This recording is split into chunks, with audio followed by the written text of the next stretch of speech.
अब हम लोग पढ़ते हैं परमाणु संरचना में, है ना। इसमें चैप्टर वही है परमाणु संरचना, केमिस्ट्री और फिजिक्स दोनों का है। 12 क्लास का ये फिजिक्स है और 11th क्लास का ये केमिस्ट्री है। ये दोनों एक साथ पढ़ सकते हैं। तो श्रोडिंगर का तरंग समीकरण क्या है, ये एक सवाल है। नाम सुने होंगे आप, श्रोडिंगर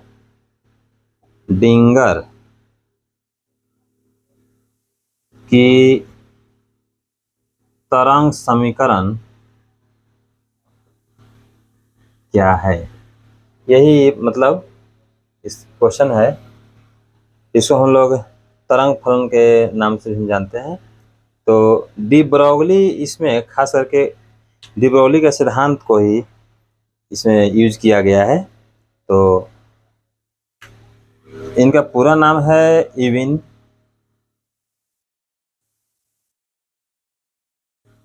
इविन श्रोडिंगर।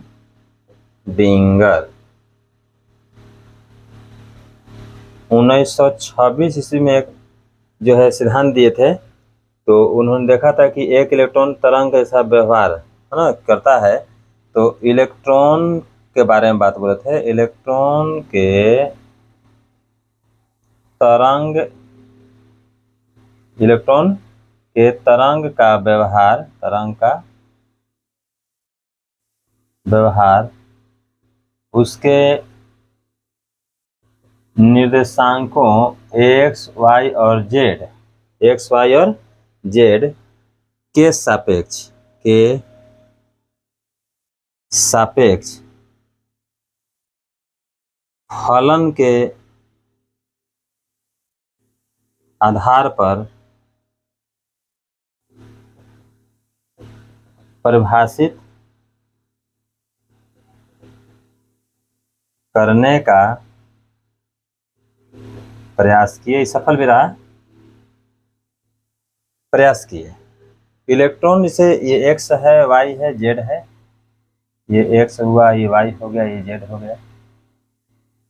तो इलेक्ट्रॉन के तरंग का व्यवहार उसके निर्देशांकों x, y और z के सापेक्ष, माने तीनों अक्ष के सापेक्ष फलन के आधार पर परिभाषित करने का प्रयास किया। फलन के आधार का मतलब ये हो जाती है कि किसी इलेक्ट्रॉन का तरंग का x, y, z निर्देशांक के रूप में फलन, ठीक है ना। कहने मतलब ये हो गया, किसी इलेक्ट्रॉन की बात करेंगे क्योंकि सबसे सूक्ष्म कण इलेक्ट्रॉन को बोला गया है। तो किसी इलेक्ट्रॉन का तरंग का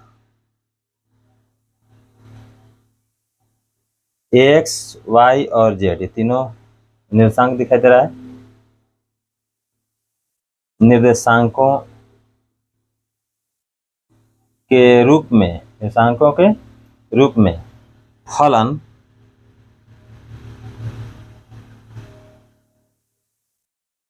उसका तरंग फलन कहलाता है। उसका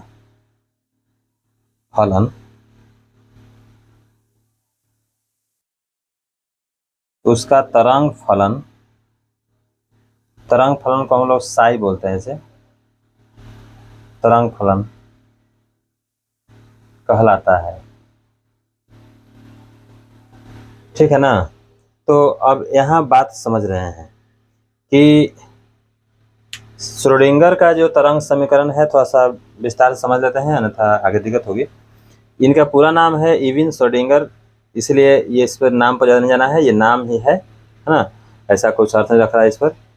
ये 1926 में एक प्रयोग किए थे। उसी में उन्होंने इलेक्ट्रॉन के तरंग का व्यवहार उसके निर्देशांकों x, y, z के सापेक्ष फलन के आधार पर परिभाषित करने का प्रयास किए।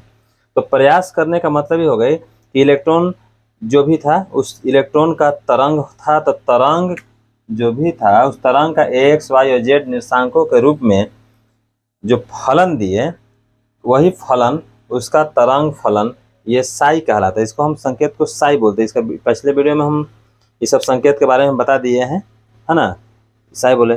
तो श्रोडिंगर ने इसी फलन, जो श्रोडिंगर जो वैज्ञानिक थे, इस फलन का संबंध इलेक्ट्रॉन के दरम्यान, अब कहना मतलब ये फलन है, श्रोडिंगर ने इस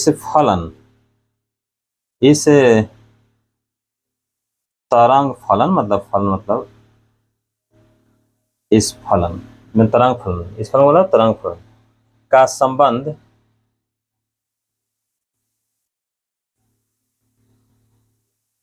इलेक्ट्रॉन के दरम्यान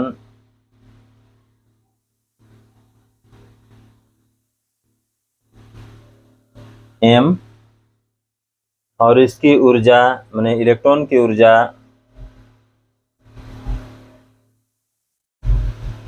E और प्लांक नियतांक H एवं इलेक्ट्रॉन की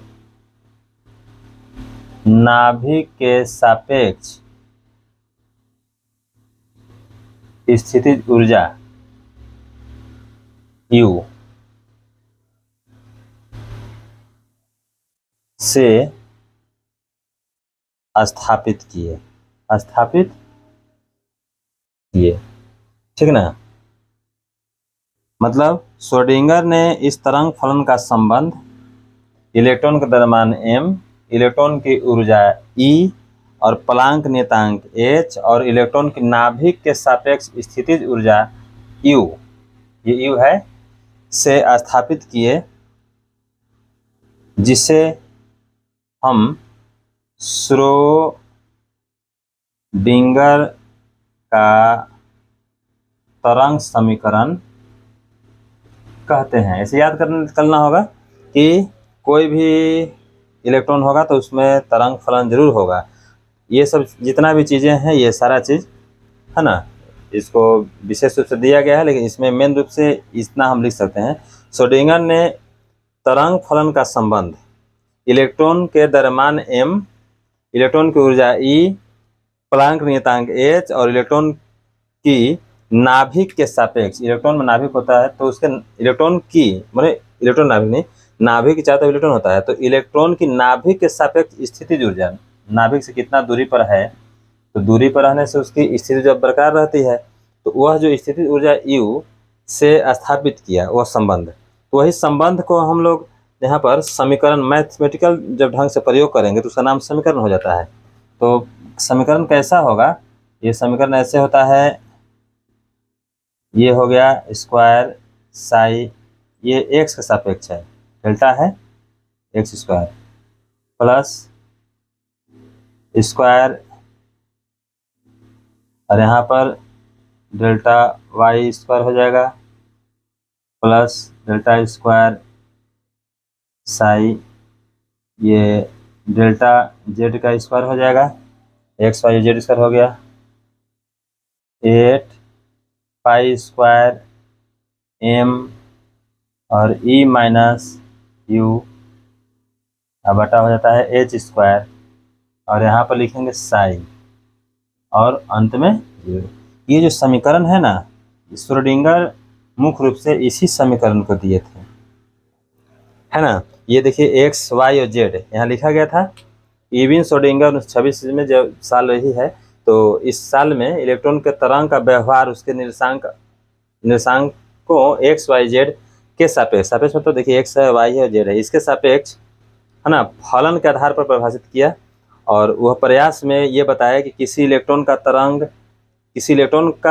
तरंग का x y z निर्देशांकों के रूप में फलन उसका तरंग फलन साई कहलाता है। इस सब का x के सापेक्ष, y के सापेक्ष, z के सापेक्ष, है ना, ये तरंग फलन साई जो है सब में है, और इसका एक स्पेशल संबंध बनाए। तो श्रोडिंगर ने उसी तरंग फलन का संबंध कैसे बनाया, तो इलेक्ट्रॉन के द्रव्यमान m, यहाँ m दिख रहा है, इलेक्ट्रॉन की ऊर्जा E, तो यहाँ E दिख रही है, और प्लांक के जो नियतांक है वहाँ h है, तो यहाँ h दिख रहा है, और इलेक्ट्रॉन की नाभिक के सापेक्ष इसी ऊर्जा यहाँ U है, तो U भी दिख रहा है ना। अब ये अंत में इलेक्ट्रॉन का जो तरंग फलन है वो है, ये साथ में एक जो संबंध देते हैं delta square psi by delta x square, delta square psi by delta y square plus delta square psi बटा delta z square plus 8 pi square m whole e minus U by H square और फिर into Sai is equal to 0। यही है Schrodinger का तरंग समीकरण। ऐसे ये द्वितीय स्तर का अवकलन का समीकरण है। ये सब आगे हम लोग पढ़ेंगे। ये क्या है? द्वितीय सेकंड डिग्री